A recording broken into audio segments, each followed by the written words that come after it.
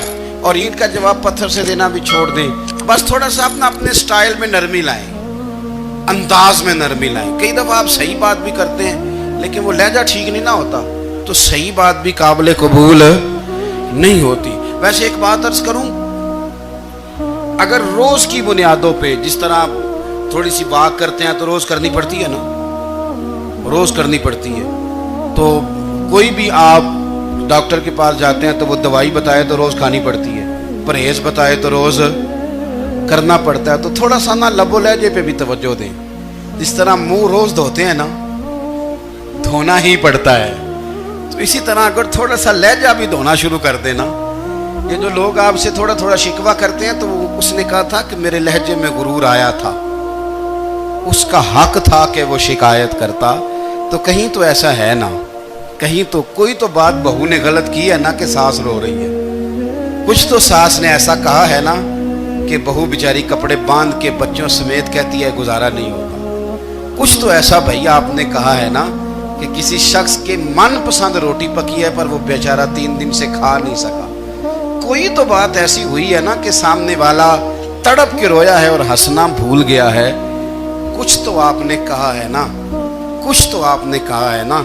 ایک آدمی تیار ہو گیا ہے کہ اب اس محلے میں رہوں گا ہی نہیں، کچھ تو ایسا ہوا ہے نا کہ لوگ پردیسی ہونے لگ گئے ہیں، کچھ تو ایسا ہوا ہے نا کہ سالوں بسنے والوں نے علاقے چھوڑ دیے ہیں، کچھ تو ہم ایسا تلخ کرتے ہیں کہ ہمارے اپنے پھر ٹھان لیتے ہیں کہ بس بھائی آج کے بعد تجھ سے ملنا نہیں۔ اس کا مطلب یہ ہے کہ تھوڑی دیر کا صرف لب و لہجے کا سخت ہونا اگر ہم ٹھیک کر لیں تو ہو سکتا ہے ہمارے دائیں بائیں والے بہت سارے لوگ سکھ میں آ جائیں، پیار میں آ جائیں، ان کو تھوڑا اطمینان ہونے لگ جائے۔ تو میرے عزیز آپ بات کو یاد رکھیں گے کہ جو اخلاق ہے، آپ کا جو اخلاق ہے، جو آپ کا کردار ہے، وہ اپنی ایک خوبصورتی رکھتا ہے۔ اس لیے میرے نبی پاک صلی اللہ تعالی علیہ وآلہ وسلم نے فرمایا تم میں کامل مومن وہ ہے جس کا اخلاق زیادہ اچھا ہے، جو کہانیاں زیادہ سناتا ہے وہ نہیں، جو اپنی خدمات زیادہ بتاتا ہے وہ نہیں، جو باقی سب کی نفی کر کے کہتا ہے کہ دنیا میں کوئی بندہ ٹھیک نہیں صرف میں ٹھیک ہوں، وہ والا بندہ نہیں، بلکہ فرمایا جس بندے کا اخلاق زیادہ اچھا ہے۔ اخلاق دیکھیں، یہ جو آپ کا لہجہ ہوتا ہے نا، یہ بہت زیادہ اثرات مرتب کرتا ہے آپ کے گھر پہ بھی باہر بھی۔ آپ اگر اپنی گفتگو میں باڈی لینگویج کو تھوڑا سا اچھا رکھیں، کچھ لوگ ایسے ہوتے ہیں جو بات بڑی صحیح کرتے ہیں پر کچھ زیادہ ہی باتیں کرتے ہیں، تو وہ زیادہ باتیں کرنے کی وجہ سے ان کی جو صحیح باتیں ہوتی ہیں ان کا بھی وزن خراب ہو جاتا ہے، کیونکہ وہ زیادہ باتیں کرتے ہیں، ہر وقت بولتے ہیں، ہر وقت بات کرتے ہیں، تو جب وہ ٹھیک بات بھی کر رہے ہوں تب بھی ان کی بات کا لوگ اثر قبول نہیں کرتے۔ لیکن اگر ان کا لہجہ باوقار ہو، بات وہ تھوڑی کریں پر جتنی کریں ذرا سونی کر کے کریں، گفتگو میں خود بخود اثر پیدا ہو جائے گا، بات اچھی لگے گی۔ اخلاقی رویے اگر لوگوں کے زیادہ اچھے ہو جائیں، ایک تو مسکرانے کا بل کوئی نہیں آتا، اس کے پیسے کوئی نہیں لگتے، اور یہ بھی شکر ہے ابھی تک اس پر ٹیکس بھی کوئی نہیں، یہ بھی مقام تشکر ہے۔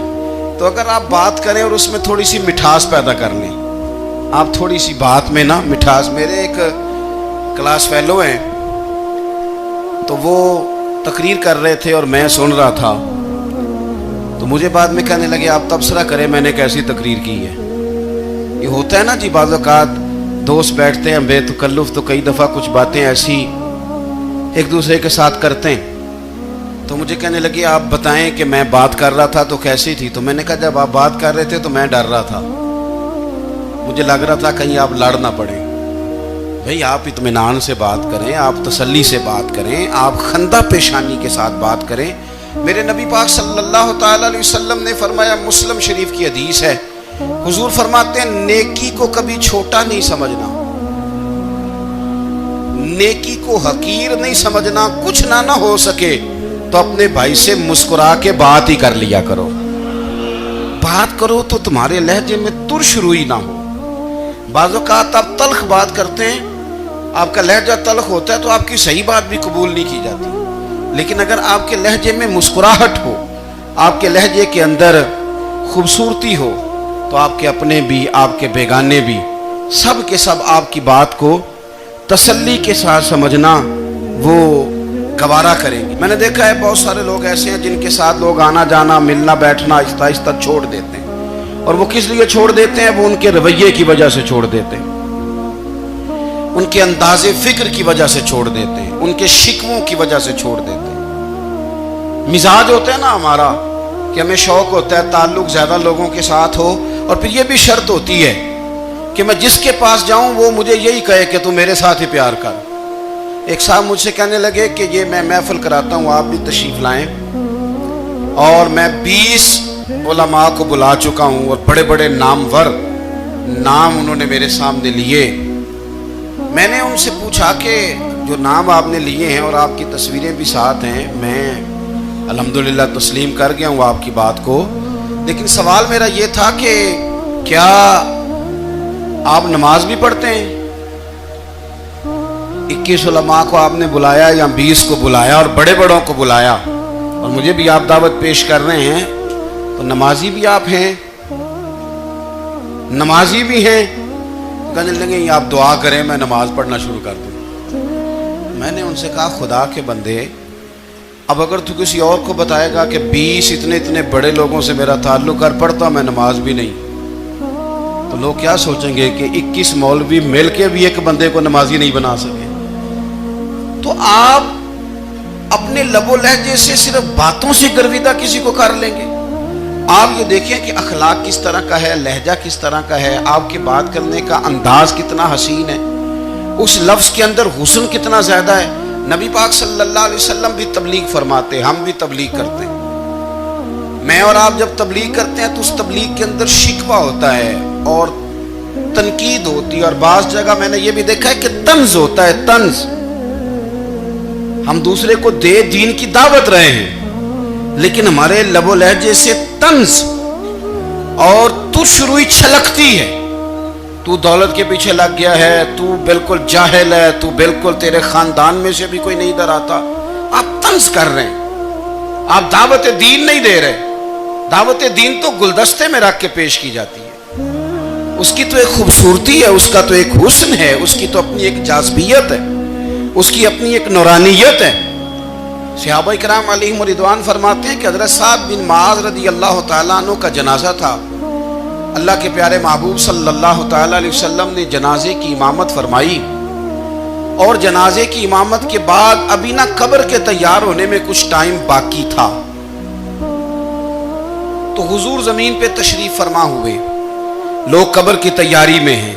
بعض اوقات ہوتا ہے نا ابھی قبر نہیں تیار ہوئی، تو کہتے ہیں کہ لکڑی کے ساتھ حضور نے زمین کریدنی شروع کر دی، اور دیر تک حضور نے چہرہ نور کو زمین کی طرف جھکائے رکھا، گویا زمین شرف دیدار حاصل کرتی رہی۔ دیر تک چہرہ نور جھکا رہا زمین کی جانب، حضور نے رخ نور کو پھیر لیا۔ صحابہ کہتے ہیں کہ ہم نہ بڑے، جب حضور ہمارے قریب ہوتے تھے تو ہمارا خیال ہوتا تھا کہ رحمت کی برکھا ہے، اپنے اپنے حصے کا کرم اڈھیل لے اپنے اوپر۔ فرماتے ہیں منتظر تھے کہ حضور کب ہماری طرف رخ انور پھیریں اور ہم کریم سے کوئی بات سن سکیں۔ ارشاد فرماتے ہیں کہ ہم بڑے شدید منتظر تھے، دیر کے بعد نبی پاک علیہ الصلوۃ والسلام نے چہرہ انور اٹھایا، دیر کے بعد چہرہ انور اٹھایا۔ یہ دیکھیں تبلیغ ہو رہی ہے، اور جب حضور نے چہرہ انور اٹھایا تو آنکھوں میں آنسو تھے، رو رہے تھے، اور 3 دفعہ حضور نے فرمایا، چونکہ قبر تیار ہو رہی تھی، 3 دفعہ نبی کریم نے فرمایا لوگو قبر آخرت کی منزلوں میں سے پہلی منزل ہے، اس کی تیاری کر لو، اس کی تیاری کر لو، اس کی تیاری کر لو۔ 3 دفعہ حضور نے یہ جملے دہرائے۔ کیوں؟ ایک میں تبلیغ کرتا ہوں پر اس میں نہ درد ہے، نہ رونا ہے، نہ وہ لب و لہجہ ہے۔ ایک حضور دعوت دے رہے ہیں قبر کی تیاری کی، لیکن اس میں آنسو ہے، اس میں خاص رغبت ہے غلاموں کے لیے۔ تو اپنی زندگی کے اندر جو ہمارا انداز تکلم ہے، ہمارا انداز گفتگو ہے، میں کہا کرتا ہوں کہ ہم نا دین کے لیے جب کلام کر رہے ہوتے ہیں تو شدت ہوتی ہے ہمارے جملوں کے اندر. بعض مقامات شدت کے ہوتے ہیں. آپ جہاد کی بات کر رہے ہیں, ناموس رسالت کی بات کر رہے ہیں, تو کسی جگہ آپ کے لب و لہجے کے اندر شدت کا ہو جانا برا نہیں ہے, بلکہ وہ اچھا ہے. لیکن میرے عزیز, ہر وقت ہی کچھ لوگ تلخ ہیں. انہیں کسی وقت بھی آپ ان سے ملاقات کر لیں, وہ لوگ آپ کو پریشان ہی نظر آئیں گے. حضرت سیدنا عبداللہ ابن عمر رضی اللہ تعالیٰ عنہ روایت کرتے ہیں کہ نبی پاک صلی اللہ تعالیٰ علیہ وآلہ وسلم نے ارشاد فرمایا کہ جنت میں ایسے بھی کمرے ہوں گے, جنت میں کچھ ایسے کمرے, کچھ ایسے مکانات بھی ہوں گے کہ باہر کھڑے ہوں گے تو اندر نظر آئے گا, اور اندر کھڑے ہوں گے تو باہر نظر آئے گا. یعنی ایک تو تم آئینے لگاتے ہو نا, وہ دیواریں اتنی شفاف ہوں گی کہ اندر باہر سے ان کا حسن دکھائی دے گا. حضرت سیدنا مالک اشعری رضی اللہ تعالیٰ عنہ بیٹھے تھے, کہتے ہیں میں نے فوراً عرض کی حضور وہ ملیں گے کس کو؟ وہ جو اتنے حسین گھر ہوں گے کہ دیواریں ہی شیشے کی محسوس ہوں گی, اندر باہر سے حسن کے جلوے دکھائی دیں گے, حضور وہ ملیں گے کسے؟ تو اللہ کے پیارے محبوب علیہ السلام نے فرمایا وہ اس کو ملیں گے جو گفتگو اچھی کرے گا, جو گفتگو اچھی کرے گا, لب و لہجہ اخلاق والا ہوگا, گفتگو اچھی کرے گا, لوگوں کو کھانا کھلائے گا, اور جب لوگ سو رہے ہوں گے تو وہ اٹھ کے اپنے رب کی عبادت کرے گا. اس شخص کو وہ مکانات ملیں گے جن کی دیواریں آئینے کی مانند ہوں گی, جن کا حسن تازہ ہوگا, جن کو اللہ تبارک و تعالیٰ نے اپنے فضل سے مزین کیا ہوگا, سنوارا ہوگا. اپنے لہجوں پر, اپنے اٹھنے بیٹھنے پر, میل ملاپ پر تھوڑی توجہ دیں, تھوڑا سا خیال کریں. اللہ کے حضور دعا ہے مالک کریم سمجھنے کی توفیق عطا فرمائے.